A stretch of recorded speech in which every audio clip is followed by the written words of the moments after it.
Olá, caros alunos, sejam bem-vindos a mais uma aula de filosofia. E nós iniciamos o PET número 3, né? E para essa semana nós iremos trabalhar sobre a questão da liberdade, né? Mais propriamente, falando do filósofo Sartre.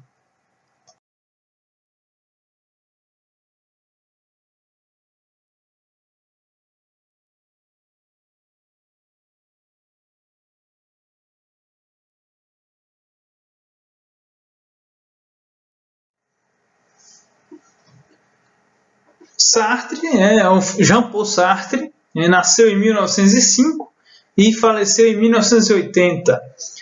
Foi um filósofo francês, precursor do movimento existencialista, e afirmava que o homem é responsável por seus atos, estando condenado à liberdade. O movimento existencialista, nós veremos a seguir o que ele quer dizer.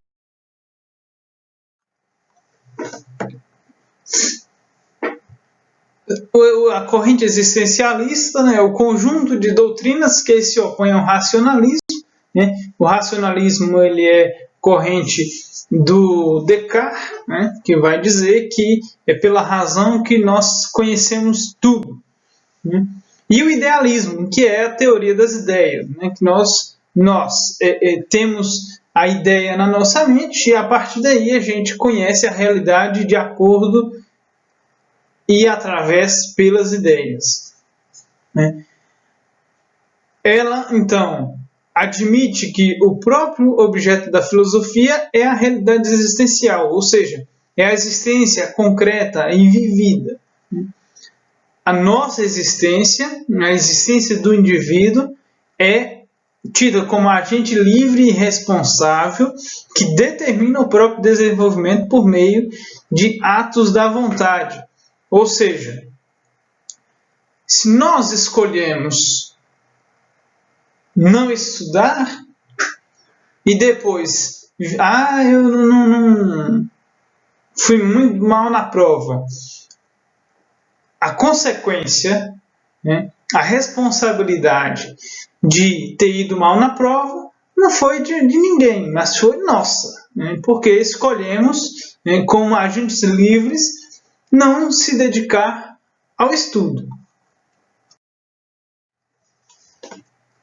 Sartre, então, afirma que o homem nada mais é do que aquilo que ele faz de si mesmo. É esse o princípio, o primeiro princípio do existencialismo. Ou seja, Sartre tem uma máxima que ele diz: não importa o que fizeram de mim, o que importa o que eu faço com o que fizeram de mim. Então, para Sartre, independente do que a sociedade, do que as pessoas apresentam a você, você é livre para seguir aquilo que foi encaminhado, proposto ou não. Importa o que você faz com aquilo que fizeram de você. Sartre, então, tem duas frases problemáticas que dão um embate entre os filósofos cristãos e os filósofos ateus. As duas frases são: a existência precede a essência ou a essência precede a existência. Vejam, primeiro para Sartre, você existe. Depois se cria uma existência. Para os filósofos cristãos, já há uma essência e depois você existe. O principal filósofo da corrente existencialista cristã é Karl Jaspers. Ele diz e afirmava que já existe uma natureza humana. E essa natureza é que determina o que nós somos, antes mesmo até do nosso nascimento. Essa natureza, essa essência humana, ela é dada por Deus. nós seríamos, portanto, parte de um projeto divino. Né?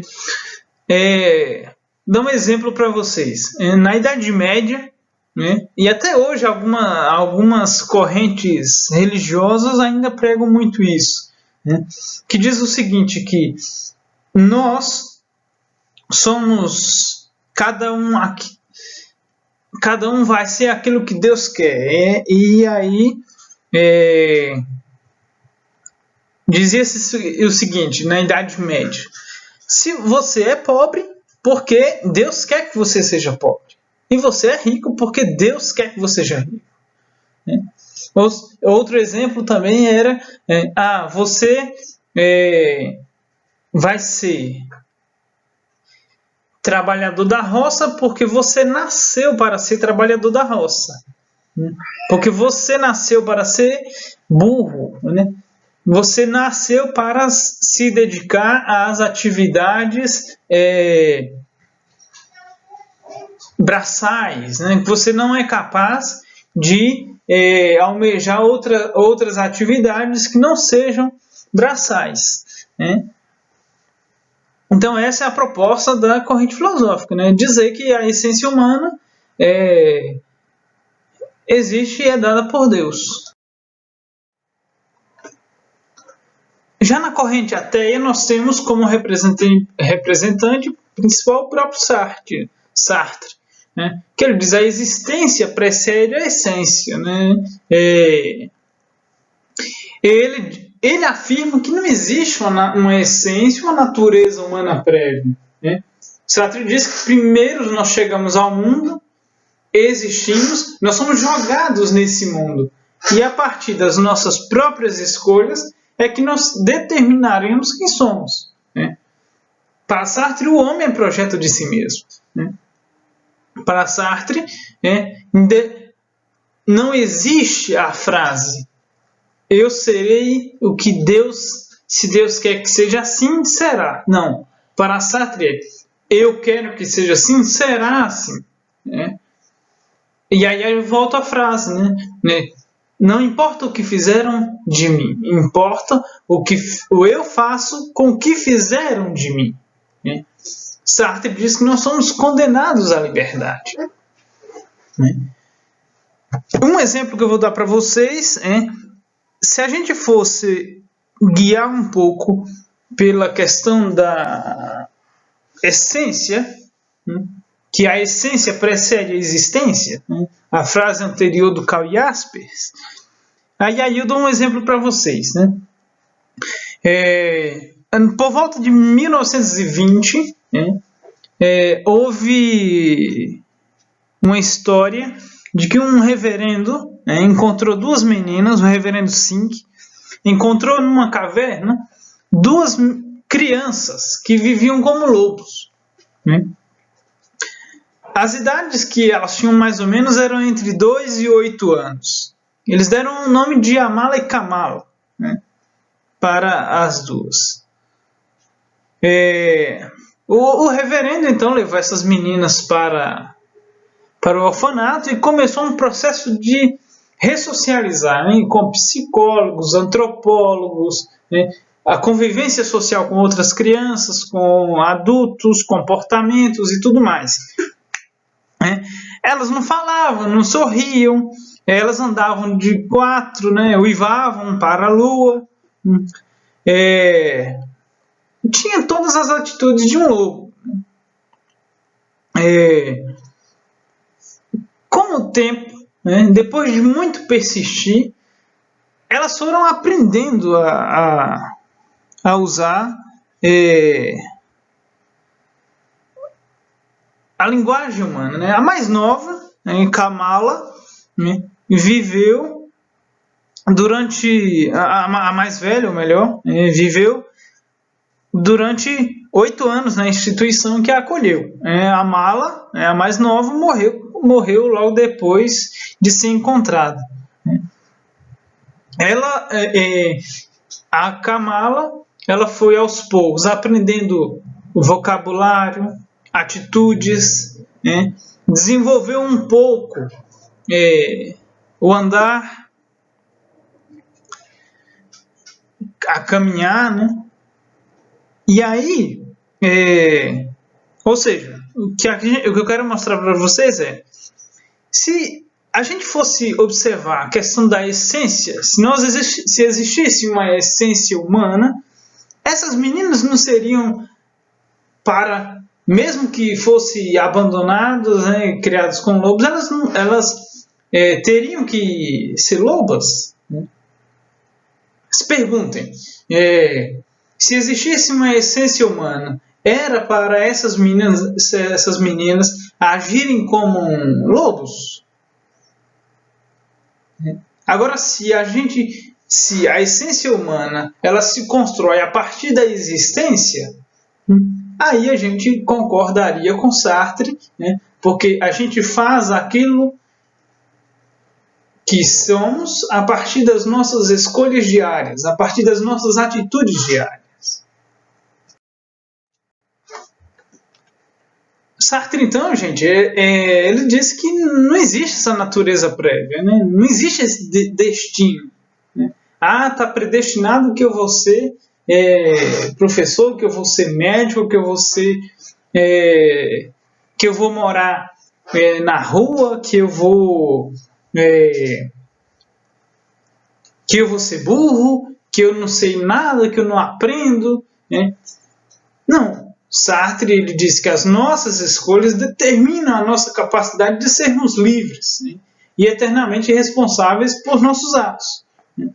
Não adianta culpar Deus nem destino pelo aquilo que nós somos, né? Tudo o que acontece à nossa volta é resultado das nossas escolhas e de escolhas de outras pessoas. Agora vejam, Sartre, quando ele diz que nós somos livres, quando nós escolhemos por nós, e como nós pertencemos à comunidade humana, nós escolhemos também pelos outros seres humanos, né?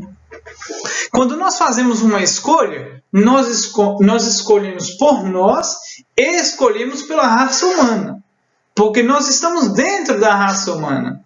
Ou seja, um exemplo, se há desigualdade social, é porque nós, seres humanos, né, pelas nossas escolhas que fazemos de lucro, né, de absurdos lucros, né, de ganância, né, queremos que isso aconteça. Porque há um desejo em nós de querermos mais que o outro. Muitas pessoas, né, preferem ter tudo e ver o outro não tendo nada, do que ver o outro tendo a mesma coisa que eu, né? Então, Sartre, quando ele diz que nós escolhemos por nós e escolhemos também pelos outros seres humanos, já que nós fazemos parte da comunidade humana. Bom, Sartre, então, tem uma frase principal que ele diz que nós somos condenados à liberdade, né?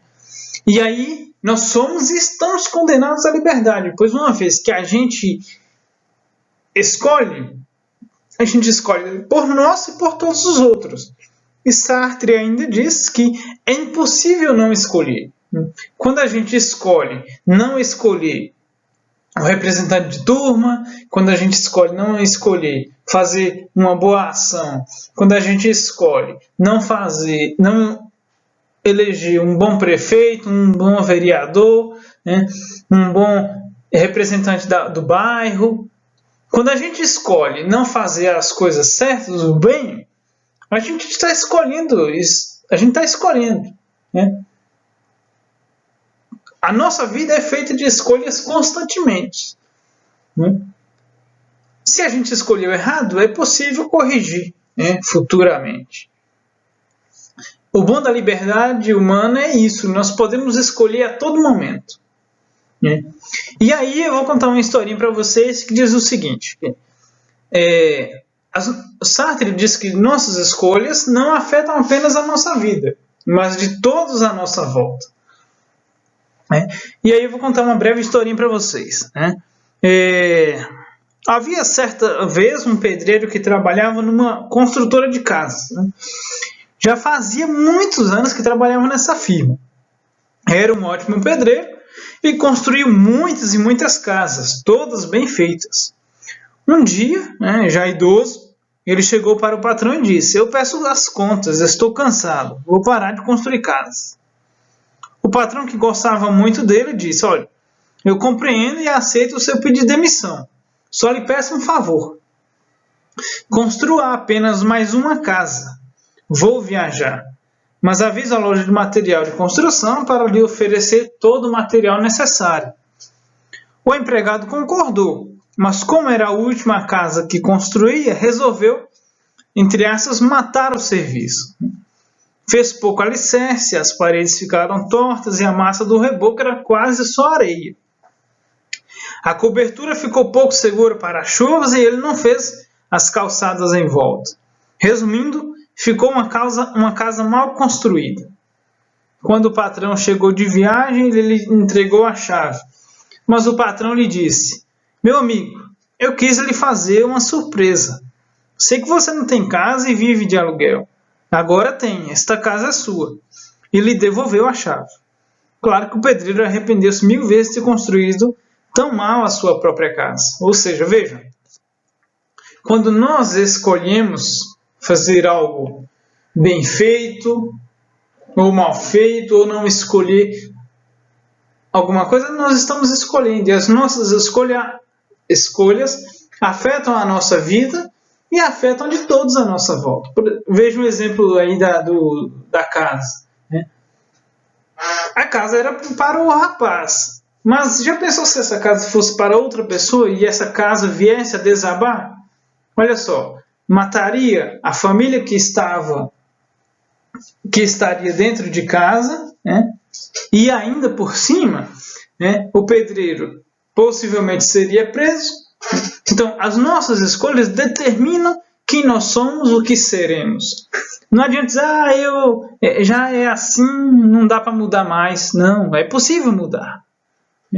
É possível sair do comodismo, né, e mudar de atitude, mudar de vida. Né? Não é porque as coisas estão que elas devem e precisam continuar como estão. Tudo é passível de mudança. Tudo que foi construído pelas mãos humanas é passível de ser refeito. É preciso que a gente pare de jogar a responsabilidade nas costas de outras pessoas, nas costas do destino, nas costas de Deus. Né? Uma que, se a gente for olhar pela corrente, até Deus não existe. Mas mesmo assim, é preciso que a gente tome rédeas da nossa vida e assumamos a responsabilidade pelas nossas escolhas.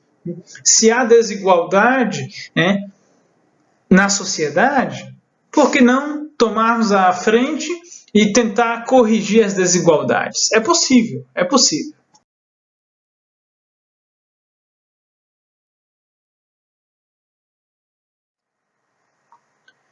Vejam, gente, para ir encerrando. Sartre diz que junto com a liberdade vem a angústia. E essa angústia, ela é originária, né, porque temos medo da finitude da existência humana, nós temos medo de... Por exemplo, nós sabemos que vamos morrer, né, mas não queremos nos deparar com as situações que a morte, com o sofrimento, de que modo que a gente vai morrer. E o peso da liberdade aparece nas situações limite, né, onde o homem tem de decidir. Por exemplo, nós temos medo de escolhermos com quem nós iremos passar o resto da vida, um companheiro. Nós temos medo de que roupa nós vamos usar para ir a uma festa, a um enterro, a um jogo. Né?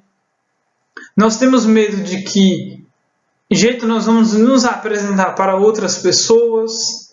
Né? Será que essa roupa está boa? Será que isso está bom? A liberdade de escolher ela proporciona também angústia, porque nós temos medo de escolher. Nós temos medo de escolher algo que não vai agradar, né? Porque esse algo pode ser ruim, pode ser bom. Só que a beleza de ser humano é que, uma vez que nós escolhemos algo ruim, segundos depois nós podemos escolher algo bom. Claro que a gente vai ter que responder, né, e tomar responsabilidade por aquilo que escolhemos.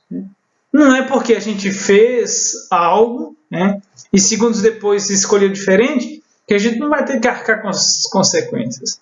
A liberdade, ela traz responsabilidades. Por isso que nós devemos e podemos pensar direito antes de fazer as coisas. Nós somos seres humanos, né?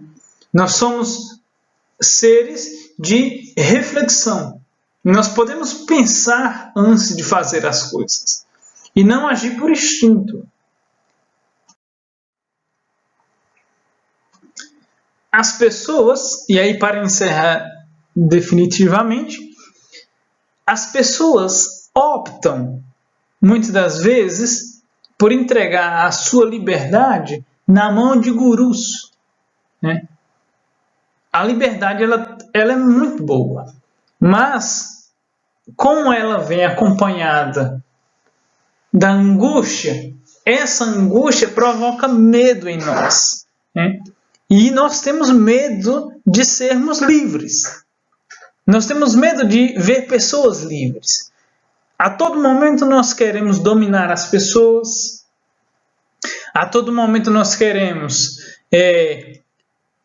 se comportar como manada, né? Ou seja, basta se deparar com redes sociais, né, que as pessoas se comportam como manada. Manada é manada, literalmente, né? As pessoas, como massa. As pessoas não querem pensar por si próprias, né? Elas querem que alguém diga o que fazer. Porque se algo der errado, ela vai dizer, não foi eu que quis, não. Eu fiz porque me mandaram, né? Um exemplo disso, né, é de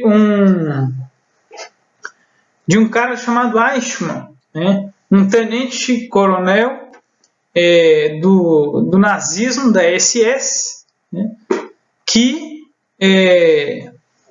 depois de anos que acabou o nazismo, ele foi preso na Argentina pelo Mossad, que é o serviço secreto de inteligência de Israel, né, que prendeu ele na Argentina.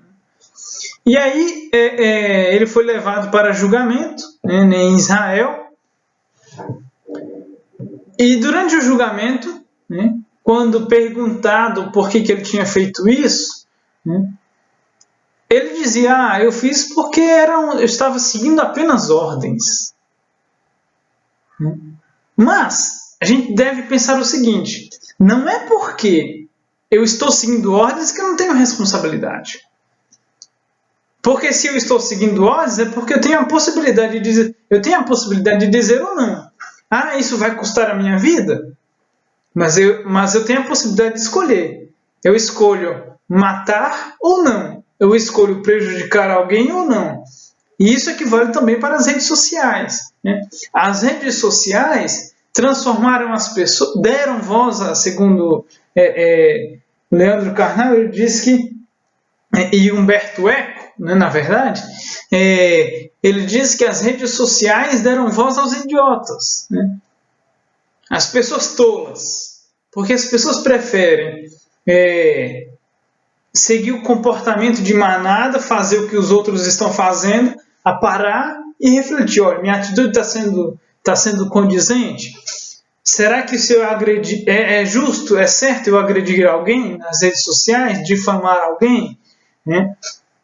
E aí um exemplo disso é que nós estamos vendo, né, a operação que a Polícia Federal está fazendo de fake news, né? Que as pessoas, mas eu tenho liberdade de expressão. Sim, você tem liberdade de expressão. Mas ofender alguém, cometer crimes, não é liberdade de expressão. Né? Cometer crimes, difamar alguém, espalhar notícias falsas, espalhar mentiras, né? Não é liberdade de expressão. É crime. Então, nós somos livres. Né? Agora, devemos ter consciência de que a nossa liberdade também traz responsabilidades. E as redes sociais, elas fazem com que nós sigamos aquele comportamento de manada, né, que os outros estão fazendo, eu vou fazer junto. Né? Se é engraçado? Não sei. Mas devemos tomar um cuidado, né, para que a minha vida não seja comportamento de manada. Mas se eu estou fazendo é porque eu estou pensando e tenho ciência, tenho consciência de que aquilo é errado ou não, é certo ou não. E se é errado, ter consciência de que responsabilidades serão implicadas a mim. Bom, pessoal, é isso. Eu espero que tenha ajudado, espero que abra mais um pouco a mente de vocês. Qualquer dúvida à sua disposição, é só entrar em contato. Um grande abraço, boa aula e bons estudos!